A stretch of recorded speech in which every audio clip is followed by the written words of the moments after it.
guys ready? All right. Let it rip. When you went back and did your review of the season, what do you think went into the dip in production for Joe Mixon, and what do you feel like his future is here in Cincinnati? Yeah, I think Duke and Zach kind of touched on that. There's a business side of all of this puzzle that gets put together every year. That guys are on the bad side of the business occasionally. Hopefully, that's not the case for Joe. I love Joe. Love having him part of our team. He's meant a lot to the Bengals over the last handful of years, and he's captain of our team and all of those things. So hopefully that's not what happens. But again, that's not anything I have control over at this point. Um, but yeah, I love Joe, and he means the world to me and our team. And hopefully the business side shakes out the way that it's supposed to. But those aren't things that I can do much about.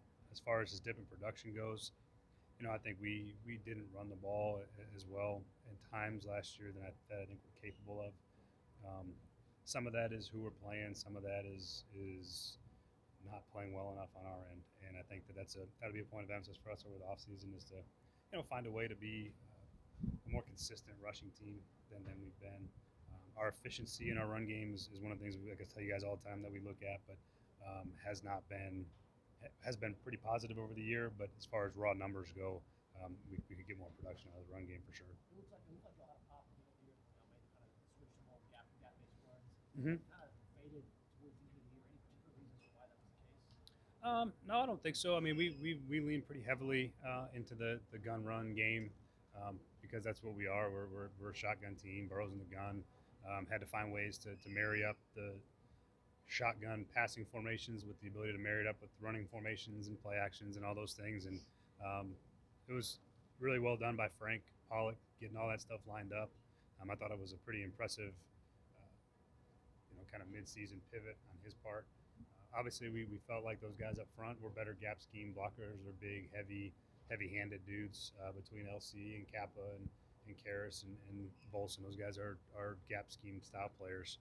So we tried to fit it to them as best we could. But I think then we'll continue to do that. I think we invested in a little bit more of the RPO game this year. That's something that I think will be continue to be a part of what we do.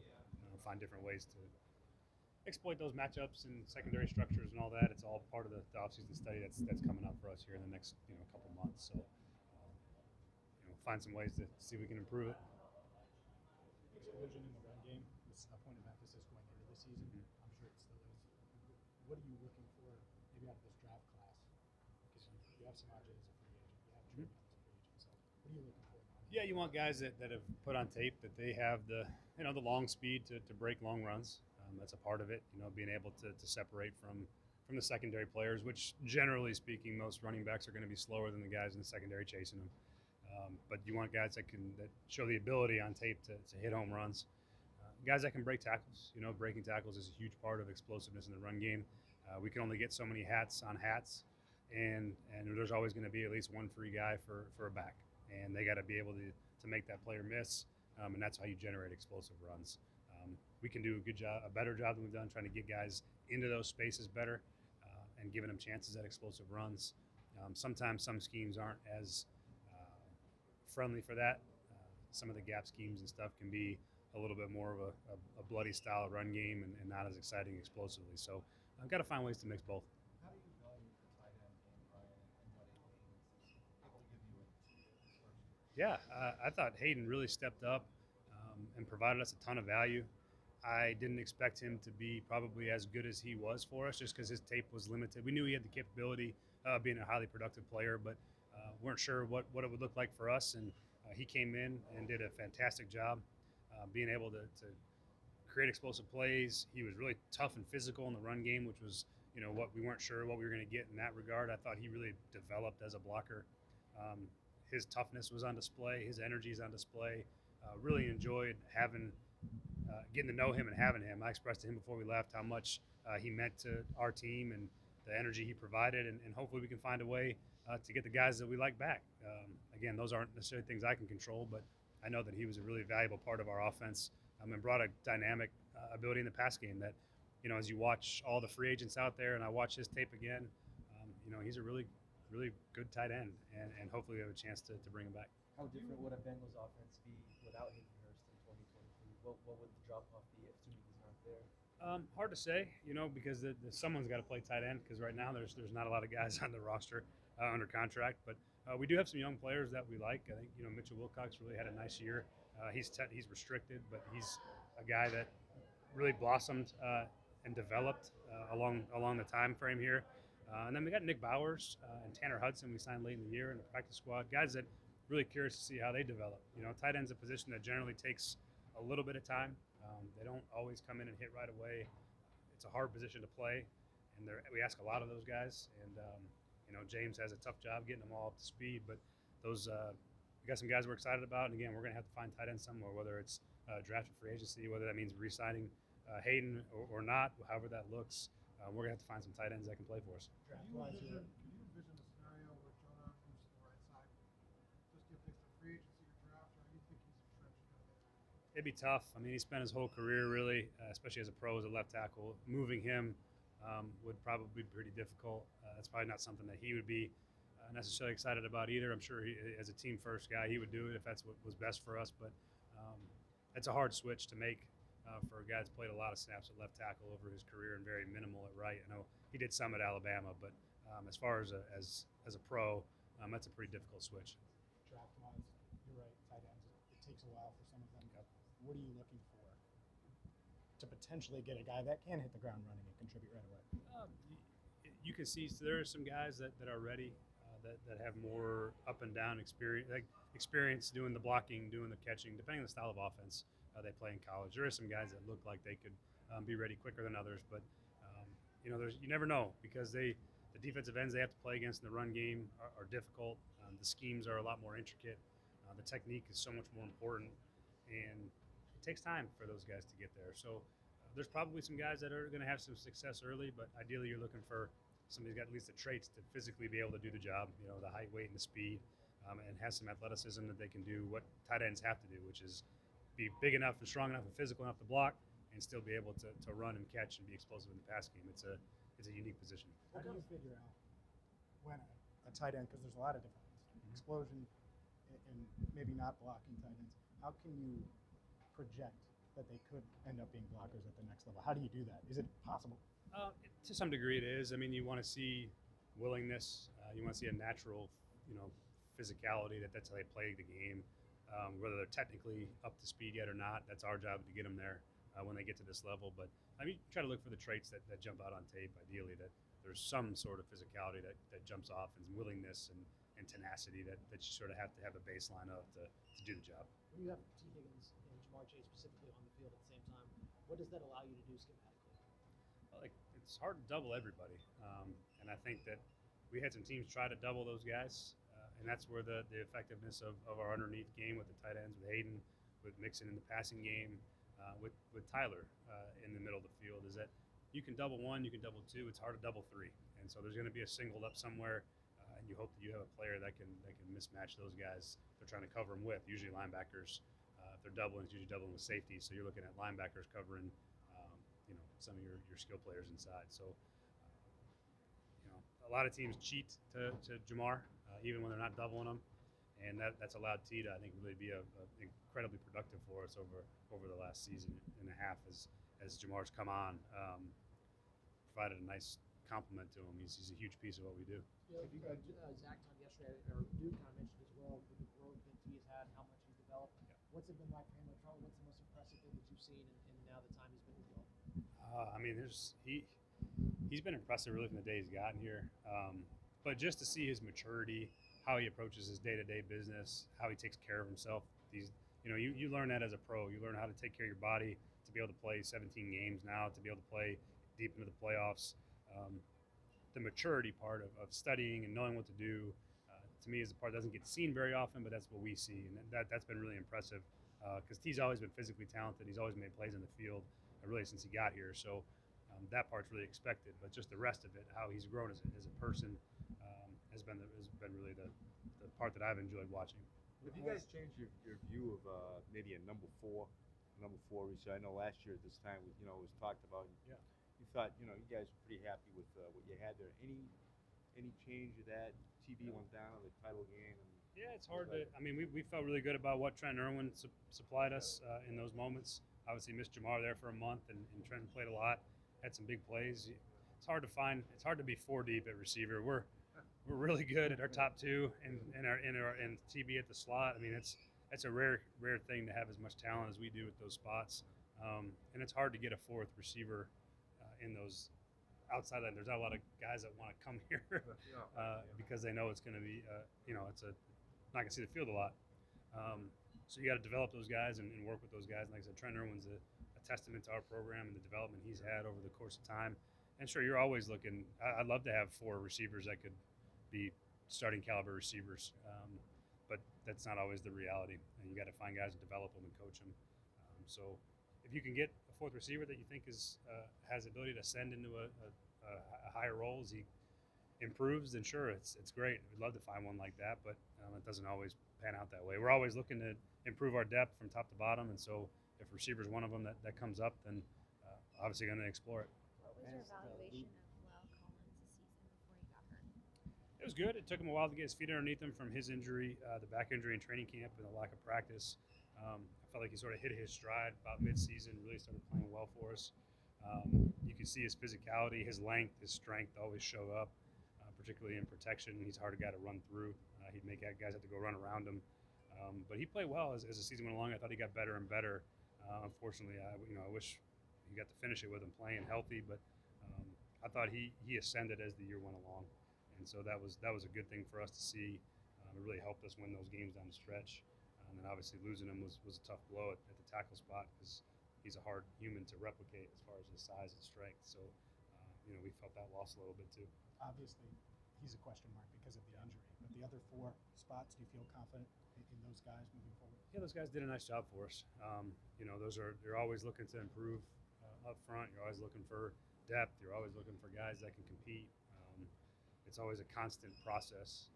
Obviously, with Jonah where he's at contractually, you're always looking for guys that, you always have one eye towards the future on what that looks like, whether it's him or somebody else.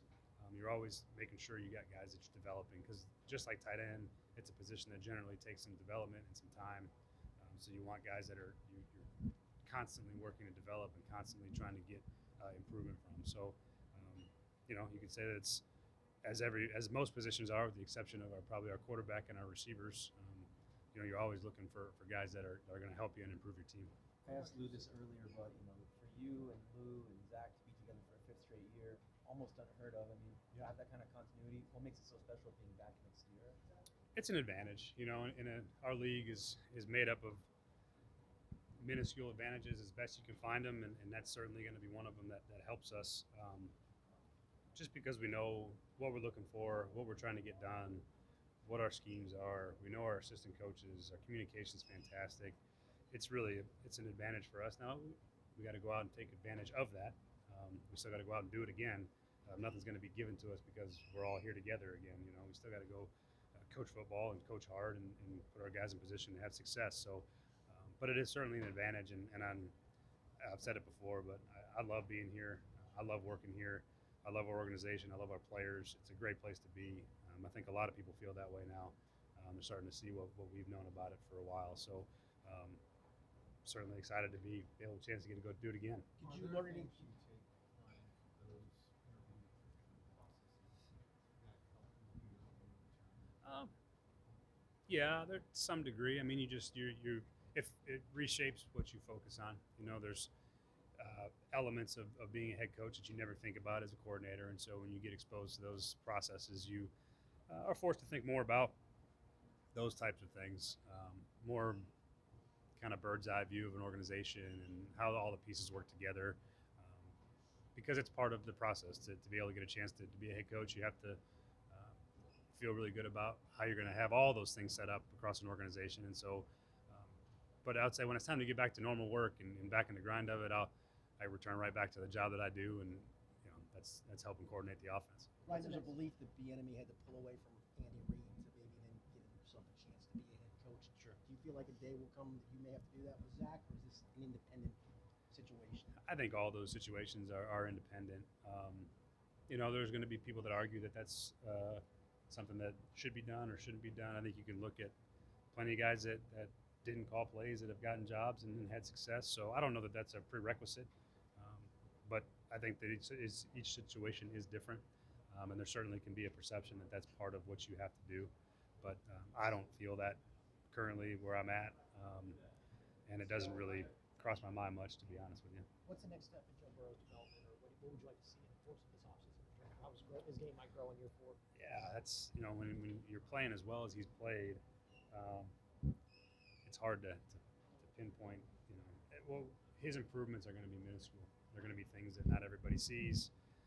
They're going to be, details of the position that are not as exciting to talk about necessarily, but there's always room to improve. There's always more mastery of a system. There's always more looks he's seen, more answers he can have in his back pocket when he sees, teams have started to play him a lot differently. So he's adapted to that. But as far as like big, you know, game physical changes, I mean, I think he's made strides every year he's come out and played. I think the acknowledgement and understanding of how sacks can negatively affect an offense, especially on early downs. He did a really good job of avoiding those as much as possible. I think he's playing football as a quarterback is about a high level as you can play it, and so I wouldn't say there's going to be any sweeping changes to what he can get better at. He's always going to continue to work on the finer points of his game and the mental part of it, but I don't have anything glaring at this point that I would say he's got to improve on. I think he's played pretty damn good football. What was your view of the last 2 series? I think everybody just assumed, shit, they're going to go down and score and go back to the Super Bowl. Yeah, I certainly felt that way. Yeah. What happened? Why didn't it happen? Well, I thought once we converted that 3rd and 16 there, I thought that was it. I think, all right, this is going to be it. We're going to go win the game. And we had kind of just the Kansas City had played. They were tight in coverage most of the day. They made it hard. They doubled Jamar quite a bit, and really the pass rush was effective. They made us get rid of the ball. We had to throw fast. They played tight coverage. It was really a good combination, as defensive guys always talk about, of rush and coverage working together for them. And got to the 3rd and 8, and I thought we had a chance. The coverage was good. The rush was fast, and we didn't get a chance to convert it. And so, you always look back and see if you could have been in a different call, but you don't necessarily know what they're going to be in either. And I was very confident after we converted that 3rd down that I thought we were going to kick a field goal to go win the game. The interception, I guess it came on a tip. I don't know. What was your view of the interception? I think the one at T, the one we threw to T. Yeah. Yeah, it was a route. He was trying to run a fade, got tangled up. I think if we had the pocket got pushed, so Joe had to get rid of it, and he didn't quite know where T was going on his line. Didn't quite have a feel for where he was going to be, and then had to let it go a little earlier than I think he wanted to.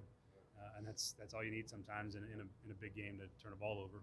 Yeah, those are the kind of, I think that was a 2nd and 3, and those are the exact kind of situations you guys have been kind of take what you give you. That in the 10-game winning streak, right? And it was a one-on-one to T. It was he was green lit on that play to take that throw, and would have been I think if it had a chance to be a good play. Obviously it wasn't, and we still almost had a chance to overcome it, but ultimately we didn't. And so that's 2 years in a row now. We've come up just a bit short in the Super Bowl and just a bit short in the championship game, and it's motivating. It drives you to not be in that spot again. Hopefully we can finish it off. I know that injuries obviously had a lot to do with the offensive line play at the end of the season with Kappa and Collins being out, but do you feel like there's still another level that this offensive line can get to in terms of continuing to improve protection for Burrow? Of course, yeah. There's, it's been a steady climb and a steady build for us trying to get it to where we want it to be, and we had long stretches this year where it was really good, and those guys played good football. Obviously, having Kappa in there versus Chris Jones in the championship game would have probably made quite a bit of difference for us, just in terms of caliber as a player. That he played really well against him the first time, and Chris Jones didn't do a lot in that game. Obviously, he did a lot in the second game, and having Kappa would have been helpful. LC would have been helpful too. Just having those guys play together and playing well at that point. Losing them right at the end was tough to overcome for us. Unfortunately, I wish we could have, but I think that we're always looking to continue to build at that spot. How much did that impact? And what was, Brian, the difference between the Bills' running attack against the Bills and the Chiefs? Different schemes, different styles. Obviously, it was, we found some things against the Bills that worked really well for us in the run game. really well designed plan. And obviously the Chiefs were a little bit harder. They got a good front. Those linebackers are really good players. Their front's really good. It's really active. They're disruptive. Just more of a matchup issue for us than anything else. I thought we felt good about the plan going in, but the way the game unfolded, those guys they were hard to block at the end of the day. What's been kind of the holdup with Chris Evans' development in terms of him not really being able to downfield for you guys? Yeah, I thought Chris had a good preseason. We try to find places for him, but really for him as the third back, the special teams part of it's been really critical. And I know it's probably more a question for Darren, but I thought Travion as a kick returner came on at the end of the year for us, and that's why he took that third spot. You only get 3 active on game day, and it's hard to get 3 backs on the field when you're talking about first, second down, and the third down portion. Chris has done well in his limited role that we've had him in, but it was hard for him to supplant Samaje as a runner and Samaje as a protector, and it certainly wasn't going to supplant Joe at any point. So hard to get carries in there and rotate him around. It's hard for him to get more carries to get better. That's the hardest part is you're trying to get him work so he can get better, but didn't get enough opportunities. So, again, big offseason for him. There's going to be opportunities for him, so we'll see. Hopefully he's ready to roll and he can rise to the occasion for us. Back to the O-line. Did Jackson Carman change your assessment of who he is or who he can be, the way he played against Buffalo? He did a nice job. I mean, we've always felt like Jackson is capable, and he's grown up a ton. He's done a lot of things better. Really felt good about what he put on tape against Buffalo. There's some things that he can clean up technically and all that stuff. He's not a complete player by any stretch, but really felt good about where he was at. I'm excited about his trajectory. We need him to be better. We need him to be a good player for us, and I think he's up to that task. And again, it's another big offseason for him developmentally too. Going into his third year, really being able to know what to do, how to do it, what's being asked of you, I think is an important part of it. And so expectations are high for him. They have been since he got here. Is that okay with guard as soon as the day you drafted him? Do you rethink that maybe, or maybe his future? Yeah, there's part of that. It's hard. I can't sit here and say that we're going to move his position at this point, but yeah, he did some good things. He's much more comfortable as a tackle. He put some good things on tape, and that's certainly something that we'll, as these weeks move forward, we'll have more conversations about. But he showed well for himself as a tackle. As a tackle, for the start. what about both sides, left and right, both sides, left and right side? Or just Potentially, left? yeah. I mean, anytime that you're playing tackle, you're going to have to be able to play both sides as a backup tackle. But yeah, I mean, I think he's got tackle ability. We always felt like he had some tackle ability. Obviously, he doesn't have the length that most starting tackles do, arm length and all that stuff. But I do feel like we felt like he had tackle potential even when we drafted him. We moved him to guard because that was the spot that we felt like he could help us immediately. But certainly, he showed well enough as a tackle that's a possibility of a conversation that we'll have to have. Would he be more equipped to play right tackle than Jonah? I mean, yeah, just as far as available spots, yeah, that would be what would probably have to shake out for him. But and again, he worked both tackles on both sides all through the second half of the year, so it's not something that's foreign to him. So I think you get off season to work at the tackle spots and start to feel good about either side. Thanks, Brian. Thank you, sir.